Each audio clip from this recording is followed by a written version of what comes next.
Assalamualaikum warahmatullahi wabarakatuh. Perkenalkan, nama aku Rara, mahasiswa Bimbingan Konseling angkatan 2023. Hari ini kita kedatangan tamu istimewa kita yang akan membahas tentang perencanaan karir, yaitu Kak Renata Dena dari mahasiswa Bimbingan Konseling angkatan 2022. Halo Kak, Halo. selamat siang. Selamat siang. Gimana kabarnya hari ini Kak? Alhamdulillah sehat. Capek dikit tapi Capek sehat. dikit. Oke, hari ini habis ujian ya? Iya, full ujian dari jam Full 7 ujian. sampai jam 12 tadi. Ujiannya offline atau online?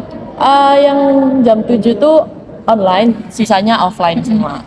Oke, jadi hari ini kita kedatangan tamu yang paling istimewa yang akan membahas tentang perencanaan karir, dan narasumber kita ini sudah memiliki pengalaman karir sambil berkuliah. Wow, hebat banget ya. Jadi oke Kak, akhir-akhir ini kesibukannya apa aja? Kesibukannya belakangan ini kuliah ya, yang jelas kuliah. Terus kerja, kebetulan aku ini kerja lumayan banyak juga. Saat ini aku kerja tuh 3 job. Wow, apa aja 3 job. itu Kak? 3 job itu freelancing semua. Jadi yang satu aku ilustrator, yang kedua tuh aku penjahit, Wow. sama satu lagi ini aku lagi nekunin ini apa namanya? Oh ya, bikin puisi. Jadi open commission puisi gitu. Oke, Commission oke. puisi kayak gitu. Oke Kak, jadi kakak ini kan kerjanya freelance, tapi itu sangat berbeda dari jurusan bimbingan konseling. Iya. Kalau boleh tahu nih Kak, gimana ceritanya kakak bisa memilih jurusan bimbingan konseling dan kemudian memilih bekerja dengan bidang yang berbeda, jauh berbeda. Itu gimana ceritanya? Kalau mutusin kuliah di BK tuh sebenarnya karena emang aku ngerasa kalau bakatku di sini sih. Aku suka ngobrol sama orang, aku suka bantu orang, aku empatinya lumayan tinggi, di mana sampai saking tingginya aku bisa ngerasain perasaan orang lain. Bener-bener kalau kamu lagi di sebelahku, kamu lagi marah, aku bisa ngerasa kamu lagi marah gitu. Oke. Jadi kayak kenapa nggak dimanfaatin biar nggak go to waste gitu. Oke. Terus kalau milih kerjaan yang beda banget dari kayak bisa dibilang minatku ya, itu dasarnya aku tuh orang yang nggak bisa diem. Kayak aku punya banyak hobi, bisa sampai puluhan atau mungkin ratusan, mungkin nggak tahu. Aku bakal belajar apapun. Sejak kecil aku suka belajar apapun itu, jahit, masak, bla bla bla bla bla bla bla bla bla bla, semuanya aku pelajarin. Dan semakin aku gede, aku kan mulai kerja tuh sebenarnya waktu SMP. Aku mulai jadi ilustrator tuh sejak SMP kelas 8. Wow. Aku kerja mulai kelas 8, mulai jadi ilustrator, gambarin temen-temenku, terus dibayar bla bla bla. Itu karena ya itu tadi, aku punya banyak hobi. Terus makin gede aku ngerasa kayak kayaknya hobi ini buang duit doang kalau misalnya nggak aku jadiin kerjaan gitu. Oke Kak, jadi kakak ini memiliki banyak sekali hobi, terus sering sekali untuk mengasah keterampilan. Jadi menurut kakak, apakah ketika kita bekerja itu harus sesuai passion atau enggak? Menurut Kak Renata gimana? Kalau kerja sesuai passion itu jujur iya, aku ngerasa wajib banget kalau kerja sesuai passion. Apalagi kalau misalnya nanti ini kerjanya jangka panjang kan. Nah misalnya kayak contohnya kita ini lagi kuliah BK atau nanti prospek kerja kita setelah lulus ya jadi konselor, jadi guru BK gitu kan. Kayak kalau misalnya kamu nggak ngerasa BK ini passion kamu, kayak mending stop gitu. bukan gitu, kayak bener-bener kerja sesuai passion itu sangat-sangat penting. Karena kalau misalnya bukan passion kamu nggak bakal nyaman, kayak terus bener-bener out of place, ngerasa kayak asing banget di tempat ini, ngapain aku di sini nih, kayak apaan. Tapi ya, dan kalau ntar udah terlanjur kerja di tempat yang bukan passionmu, kamu bakal kayak ngerasa sengsara banget gitu.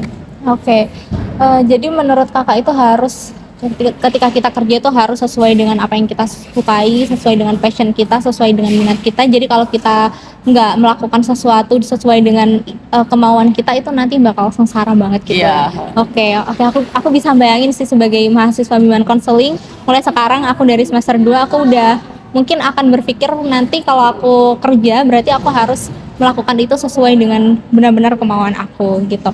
Oke Kak, jadi kakak itu jadi ilustrator dari kelas 8 SMP. Iya. Nah itu berarti sistemnya itu kakak ini ya, cari klien sendiri untuk ilustrator itu? Iya, benar. Teman-teman kakak sendiri? Waktu itu di awal-awal tuh ya cuma teman-teman kelas toh awalnya kayak, wah kok jago gambar gitu. Sebenarnya enggak sih, ya masih jelek tapi wah kok jago, aku gambarin terus dikasih tiap gambar dikasih 5.000, wih seneng banget gitu ya kan. Terus akhirnya bla bla bla bla, terus waktu kelas 9 itu mulai tahu online toh, komunitas online, terus kenal banyak orang, terus bla bla bla bla bla. Aku mulai gambar itu gambar digital ya, yang digital tuh pakai HP waktu itu.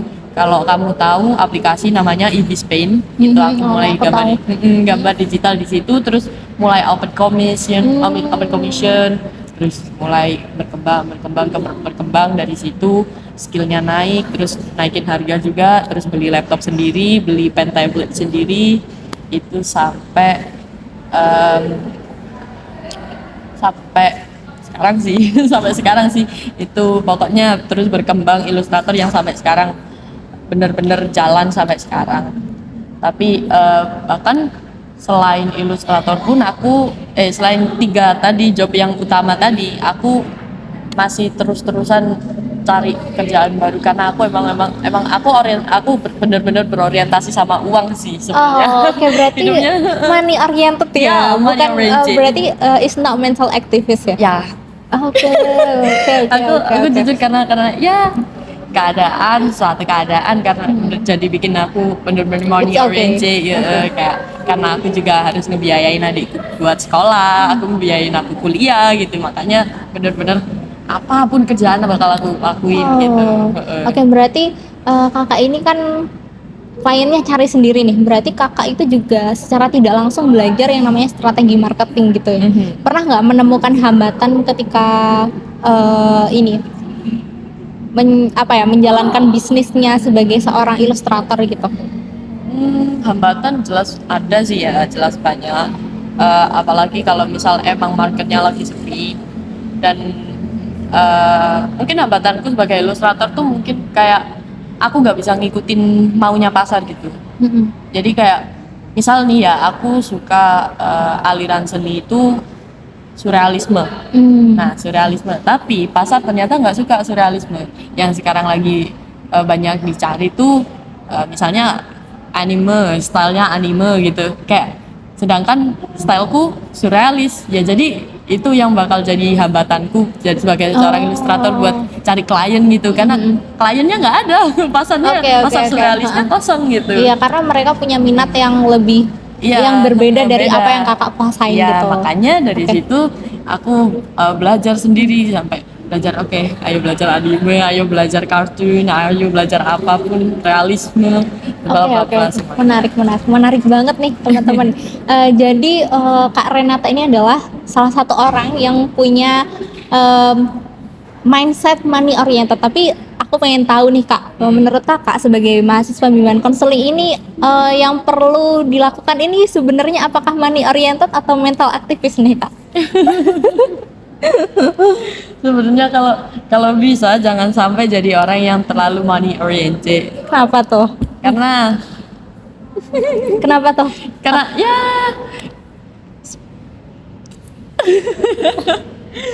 jadi malu. It's okay Kak, nggak apa-apa. Nggak dijudge ini, nggak dijudge. Cuman pengen tahu pandangan sebagai orang yang money oriented itu seperti apa sih? Apakah kita juga perlu membuild mindset kita sebagai orang yang harus punya money oriented, karena kan realistis aja nih kita butuh uang gitu. Iya, bener. Ya bener sih, emang realistis kita itu butuh uang, tapi kalau sebisa mungkin selama kayak dari job itu, dari pekerjaan itu kamu udah kayak bisa memenuhi kebutuhanmu, sebagai seorang manusia kebutuhan basicmu ya udah jangan terlalu ngoyo banget, terlalu berusaha banget buat cari duit lebih gitu. Oke. Menurut kakak nih, nanti ketika kakak udah lulus dari sini, dari UM, kakak bakal punya job utamanya sebagai konselor atau guru BK, atau tetap jadi ilustrator atau freelancer gitu, atau gimana? Hopefully sih ya aku pengen jadi konselor, tapi mungkin ntar semoga bisa lanjut S2 dulu. Amin, amin, amin, amin, amin. Ya, hopefully pengen jadi konselor, entah konselor di BNN atau di konselor di lapas, pengennya gitu. Terus dan side hustle-nya, kerjaan-kerjaan freelancingnya tetap bakal kulakuin jadi side hustle, karena ya tadi aku nggak bisa kalau stay diem gitu di satu Oke. tempat kayak Oke, ini oke. ngapain gabut Iya. banget gitu. Iya, betul, betul. Jadi kakak nih tadi ceritanya suka sekali untuk melakukan banyak hal, banyak hobi, mungkin punya ratusan atau ribuan hobi gitu. Pernah nggak sih kakak itu ngerasa kalau hobi yang kakak rasa sedang jalanin itu kayak nggak works, nggak menghasilkan apapun, jadi kakak kayak stuck dan berhenti dan ganti hobi lain gitu? Pernah nggak kayak gitu? Sering sih. Sering ya. Sebagai Oke. orang yang Aku juga hobinya, sering kayak gitu iya sih kan? kak. Iya, heeh. Terus itu cara nanganinnya gimana? Apakah sebaiknya kita tetap meneruskan atau kita sabar dulu, atau kita udahlah ganti aja gitu? Sebenarnya kayak kuncinya emang telaten sih ya, punya hobi itu telaten kuncinya. Makanya ya, dan bersyukurnya alhamdulillahnya aku orangnya telaten, bener-bener telaten sampai ya bahkan ngerajut yang sekecil apapun masih tetap kulakuin gitu, bener-bener. Pengen deh aku bisa kayak gitu. Coba belajar aja, kayak pokoknya emang kuncinya telaten banget, sabar banget. Kalau misalnya emang stuck gak apa-apa, ditinggal dulu, nanti ganti coba yang lain, terus nanti suatu hari nanti kalau misalnya udah bosan sama yang ini, oke, ayo kembali yang ke situ, ayo belajar lagi. Itu sih kalau Oke. Aku bisa bayangin sih. Jadi sebenarnya kakak ini kerja sebagai ilustrator, terus jadi apa tadi satunya? jadi penjahit, Penjahit, terus sama writer. writers poem ya. Ya, Nah poem. itu kakak ini sekarang tetap mencari klien sendiri, atau udah ada kayak company atau lembaganya gitu, atau gimana? Aku masih sampai sekarang masih sendiri sih. Oh, masih cari klien sendiri. Oke. Tetap sendiri karena emang gak pengen buat punya hubungan kontrak sama sejenis company gitu. Kenapa kak kok nggak pengen gitu? Karena entah ya, karena aku terlalu bodoh aja sih, daripada kayak oke, kayaknya mungkin ini kembali lagi ke aku yang terlalu money oriented, aku gak mau bagi duit. Oke. Iya, tapi sebenarnya mungkin Tapi itu jalan menarik utama. banget sih. Aku jadi kepengen deh kayak gitu. Maksudnya aku pengen kerja, pengen melakukan sesuatu yang kemudian aku mengatur sendiri income-nya berapa. Terus aku juga Iya. nggak mau kayak diatur orang, harus kamu kerja sampai jam berapa kayak gitu. Bener. Oke. Nah, berarti ini kakak nggak ada kayak mencari lowongan kerja di mana, atau harus bikin CV kayak gitu? Perlu nggak? Aku masih tetap selalu cari-cari lowongan kerja sih, karena kebetulan habis ini kan libur semester, apalagi libur dari genap ke ganjil tuh lama banget, 3,5 bulan toh. Itu bener-bener waktu yang banyak banget buat kerja secara offline gitu. bukan freelancing, full time Oke. work. Aku biasanya kalau tiap libur aku ngambil job di entah di cafe, entah di resto, apapun itu aku bakal ambil apapun itu, karena ya aku Karena nggak mau. libur ya? Iya, karena libur, mumpung libur dan ada kesempatan buat dapat duit lagi, kenapa enggak gitu. Oke. jadi paginya full time job di cafe, malamnya lanjut ilustrasi, bikin poem, apalah semuanya. Oke. Kalau gitu kakak ikut organisasi juga nggak sih di kampus itu? Kalau organisasi sih cuma opium sebenarnya aku sekarang. Opium, suka seni ya berarti? Iya. Berarti nggak kayak apa BM gitu, kakak tertarik nggak?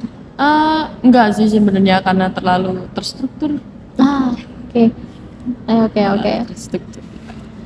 Oke teman-teman, jadi ini Kak Renata ini dia tuh punya banyak banget job, punya pengalaman freelance, udah 3 freelance, dan itu semua Kak Renata lakukan dengan bahagia, dengan penuh semangat, dan Kakak Renata itu juga punya kemampuan untuk digital marketing atau strategi marketing supaya bisa mencari kliennya sendiri. Jadi Kak Renata itu nggak perlu untuk mencari lowongan atau mencari atau harus gabung di company, sehingga Kak Renata itu bisa membangun bisnisnya sendiri dengan skill yang Kak Renata punya. Jadi sebagai mahasiswa BK nih, jangan sampai kita itu cuman menjadi mahasiswa aja, kerahkan potensi kita untuk melakukan apapun yang kita sukai, nggak harus dalam lingkup dunia konseling, tetapi apapun yang kita sukai, bisa jadi hobi, bisa jadi karir, yang nanti setelah lulus bisa kita nggak cuma jadi konselor, tapi kita bisa jadi apapun yang kita mau. Mungkin konselor itu jadi pekerjaan yang utama, tetapi kita juga punya side hustle-nya.